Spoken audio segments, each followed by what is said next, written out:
السلام عليكم ورحمة الله. في هذا الفيديو سنتعرف على بعض أسباب تراجع مستوى نادي ريال مدريد، وكيف تحول من فريق متوج بدوري أبطال أوروبا إلى فريق على أمتار قليلة من الإقصاء، وهل توني كروس ترك فراغا في الفريق، وما سر اختفاء نجومية كيليان مبابي.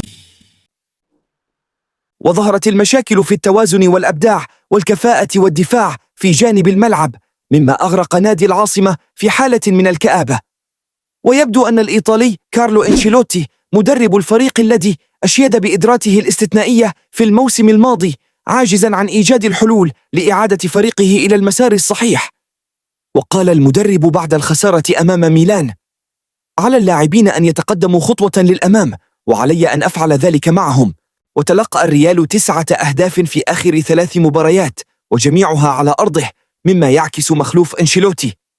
ومع إصابة القائد داني كارفاخال، شغل لوكاس فاسكيز مركز الظهير الأيمن، مما أضعف الدفاع، والبرازيلي إيدير ميليتاو لا يبدو في لياقة كاملة، والظهير الأيسر الفرنسي فيرلان ميندي ليس بمستواه، كما يعاني مواطنه لاعب الارتكاز أوريليان تشواميني.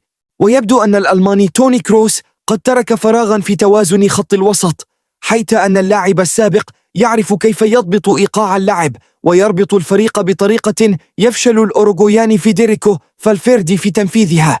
واعتبر اللاعب والمدرب السابق لنادي ريال مدريد خورخي فالدانو أنه تم التقليل من أهمية كروس.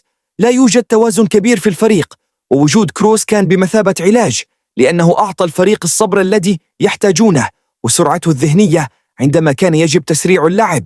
وعلى صعيد المراكز أيضا، لم يجد أنشيلوتي مكانا بعد للإنجليزي جود بيلينغهام، كما أن الفرنسي كيليان مبابي يلعب في الهجوم، في حين أنه يفضل الجناح، هو المركز الذي يبدع فيه البرازيلي فينيسيوس جونيور.